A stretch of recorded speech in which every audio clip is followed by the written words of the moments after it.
Welcome to career plus academy. तो दोस्तों आज हम करेंगे HPSSC प्रीवियस ईयर पेपर के इंपॉर्टेंट क्वेश्चन। स्टार्ट करते हैं आज का पहला क्वेश्चन।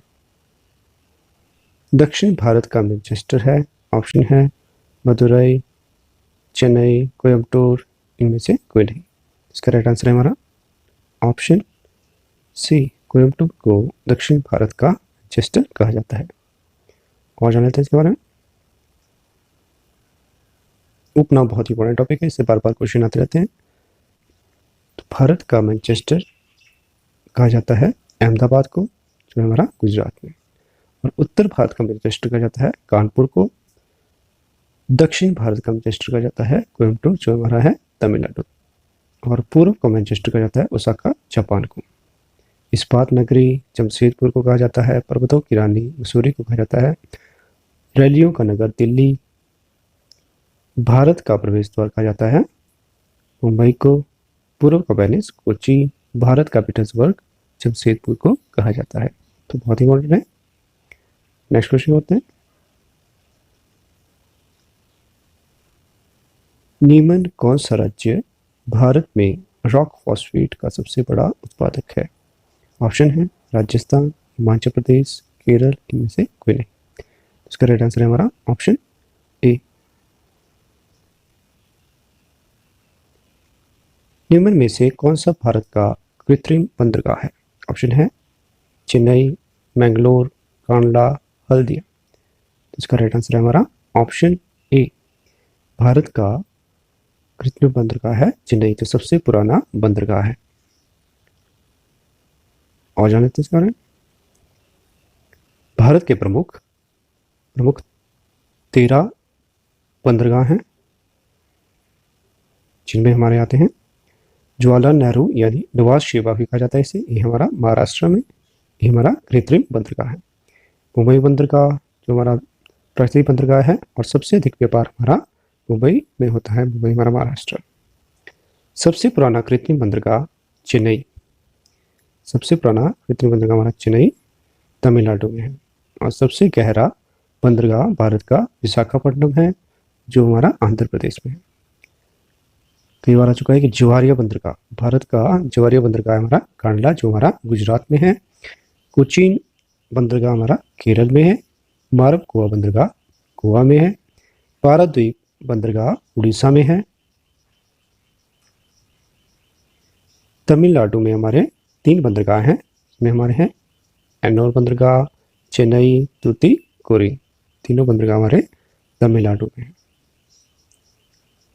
न्यू मैंगलोर हमारा कर्नाटक में है। हल्दिया पश्चिम बंगाल में है। और पोर्ट ब्लेयर अंडमान निकोबार में प्रमुख बंदरगाह है। तो बहुत ही इंपॉर्टेंट है, इससे बार बार क्वेश्चन आते रहते हैं। नेक्स्ट क्वेश्चन करते हैं।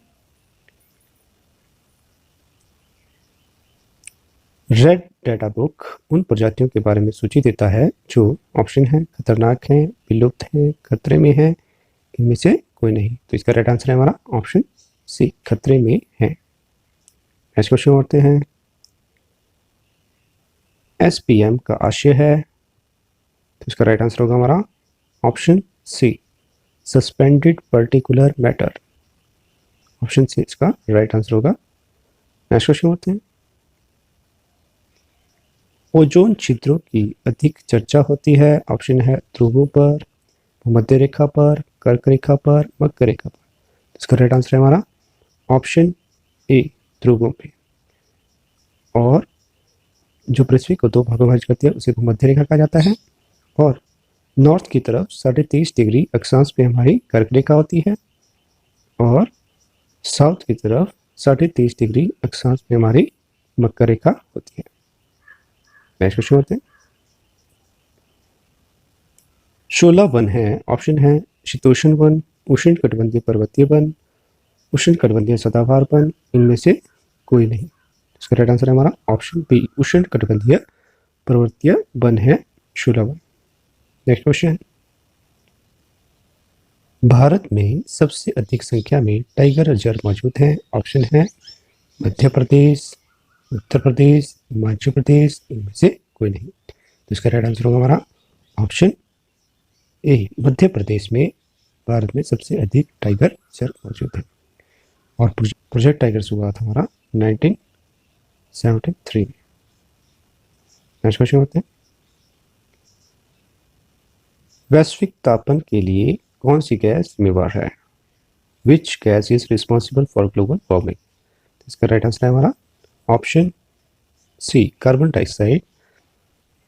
भारत में सबसे पुराना कोयला क्षेत्र है, ऑप्शन है झरिया, रानीगंज, बोकारो, इनमें से कोई नहीं। तो इसका राइट आंसर है हमारा ऑप्शन बी, रानीगंज।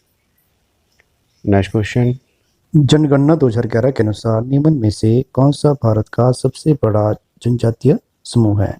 ऑप्शन है संथाल, थारूस, भील, इनमें से कोई नहीं। तो इसका राइट आंसर है हमारा ऑप्शन सी, भील। और जान लेते हैं इसके बारे में। भारत में शेड्यूल कास्ट हैं 16.6% और शेड्यूल ट्राइब हैं हमारे 8.6%। 2011 की जनगणना के अनुसार पॉसी हैं हमारे 16.6% और एसटी हैं 8.6% भारत में 2011 की जनगणना के अनुसार। और लोकसभा में एससी के लिए रिजर्व सीटें हैं 84 और लोकसभा में एसटी के लिए रिजर्व सीटें हैं 47। तो बहुत इंपॉर्टेंट है, बार बार एग्जाम में आते रहते हैं हमारे। एससी के लिए 84 सीटें रिजर्व हैं और एसटी के लिए 47 सीटें रिजर्व हैं और टोटल रिजर्व सीटें हैं हमारी लोकसभा में 131। तो बहुत इंपॉर्टेंट है।